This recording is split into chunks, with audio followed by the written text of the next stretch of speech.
আমার চাচার বিয়ের পাশ ৯ মাস পেরিয়ে গেছে। আমার নতুন চাচি ছিলেন অত্যন্ত সুন্দর।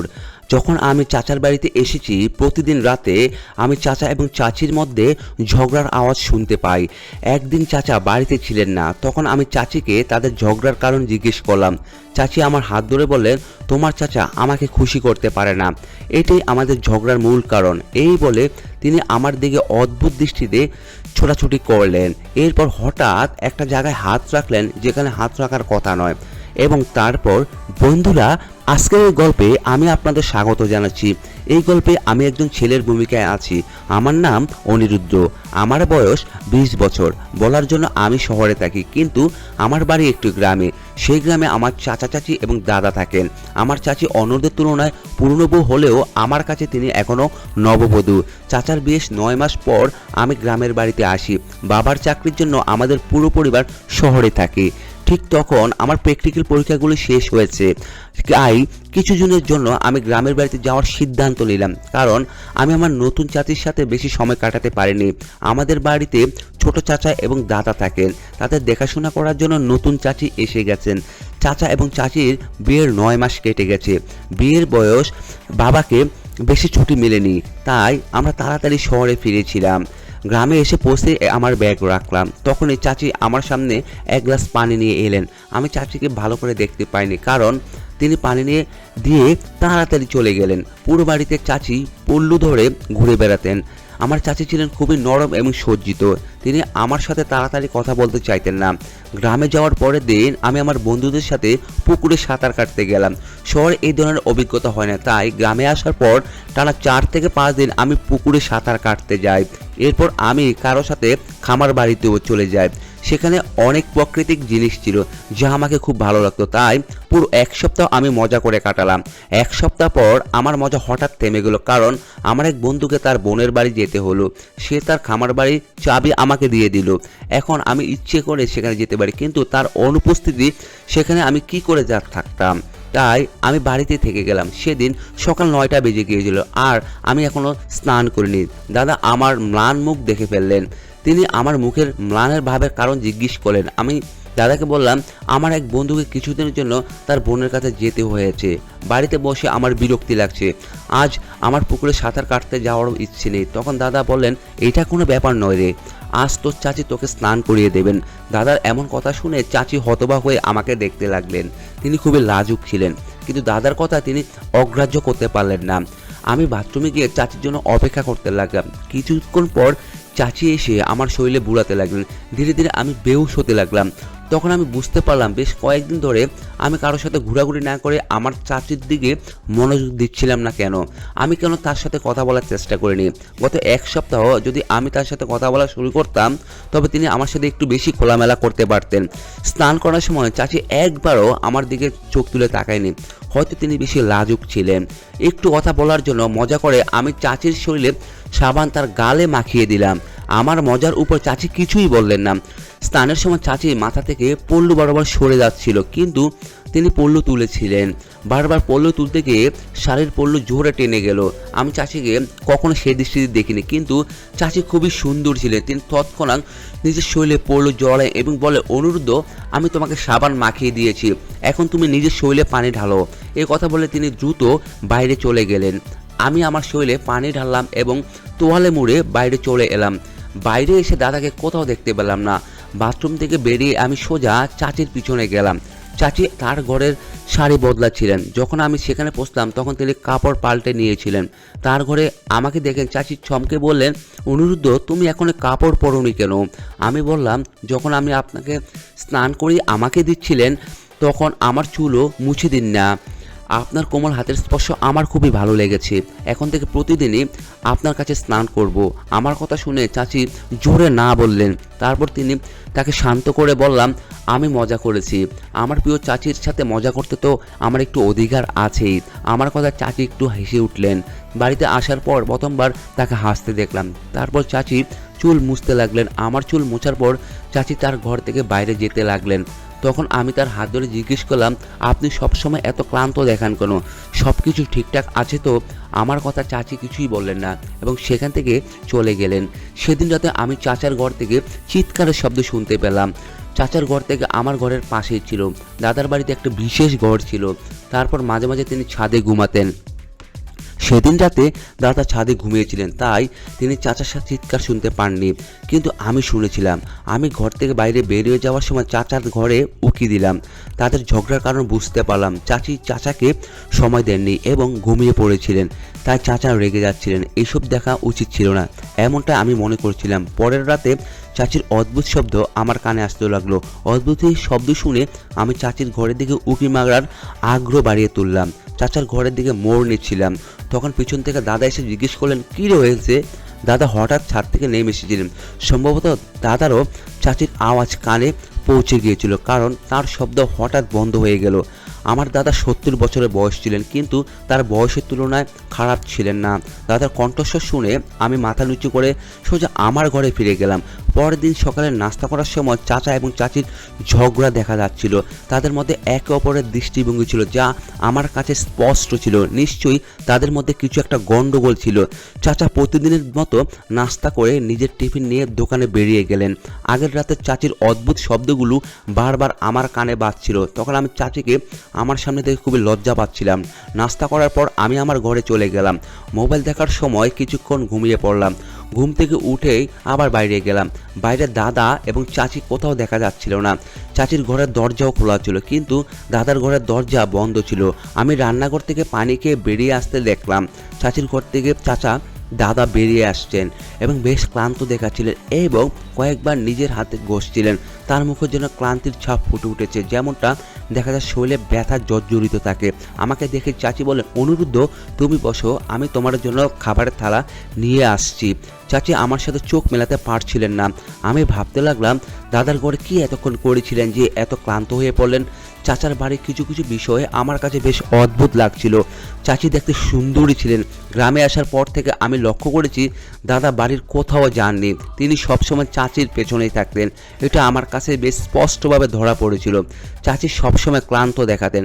সাধারণত বাসন মাজা এবং রান্না করার কাজে কেউ এত ক্লান্ত হয়ে যেতে পারে এটা বিশ্বাস করা মুশকিল।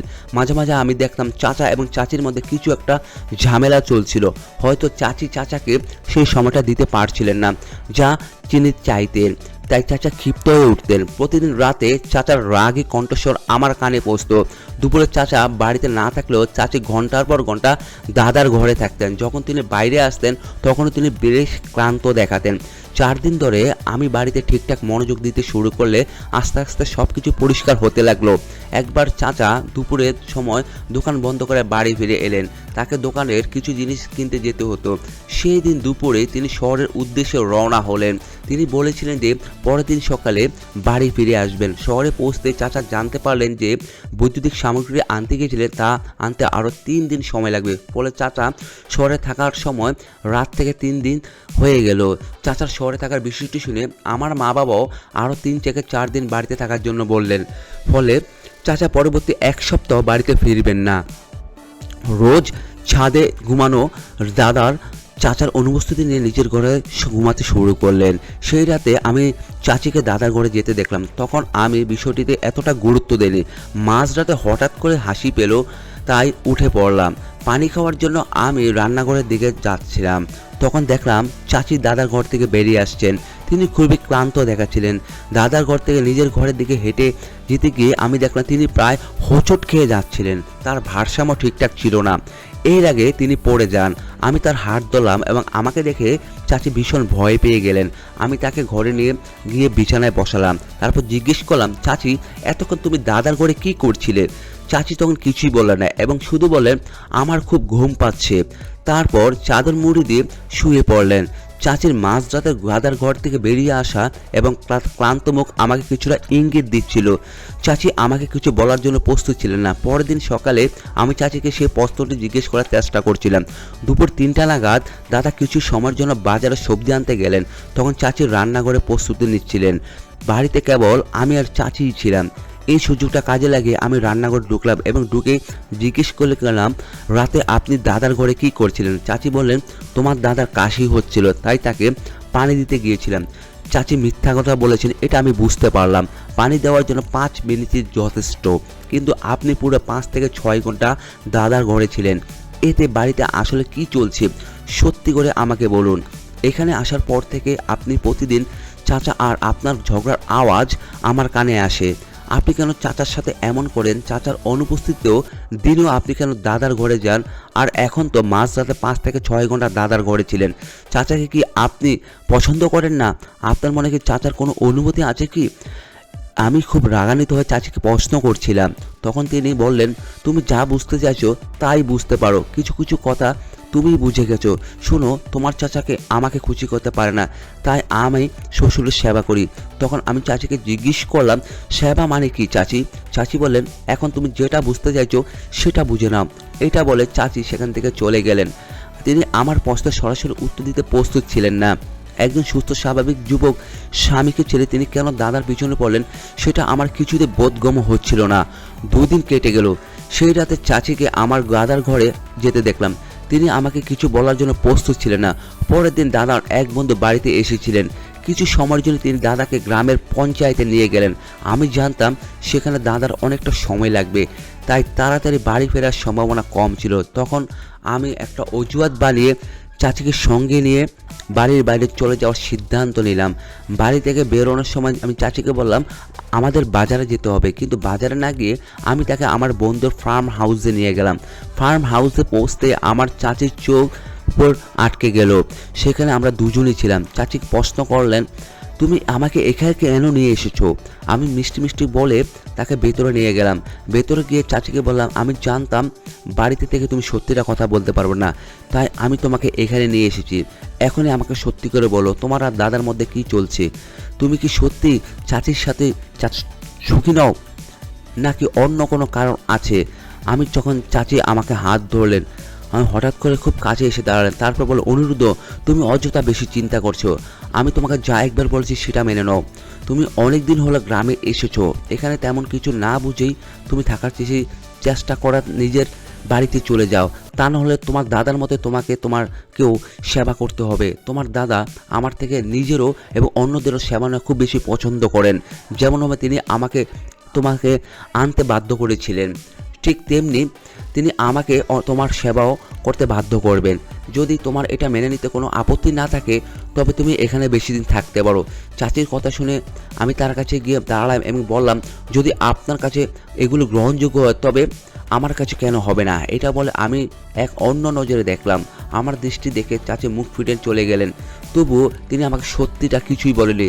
চাচি নিশ্চয়ই কিছু না কিছু লুকাচ্ছেন। তারপর আমি চাচির উপর নজর রাখার সিদ্ধান্ত নিলাম। সেদিন আমি তাকে ফার্ম হাউস থেকে নিয়ে গিয়েছিলাম, তেমনি তাকে বাড়িতে ফিরিয়ে নিয়ে এলাম। তারপর চাচিকে বললাম যে আমি আপনার বন্ধুর কাছে যাচ্ছি এবং সন্ধ্যায় বাড়ি ফিরবো। এটা বলে আমি বাড়ি থেকে বেরিয়ে পড়লাম। পথে আমার দাদার সাথে দেখা হচ্ছিল। তখন আমি তাকে জানালাম যে আমি সন্ধ্যায় বাড়ি ফিরবো। আমি ইচ্ছা করে দাদা এবং চাচিকে একা ছেড়ে গিয়েছিলাম। দাদা বাড়িতে পৌঁছতেই আমি অর্ধেক পথ বেরিয়ে আবার বাড়ির দিকে ফিরে এলাম।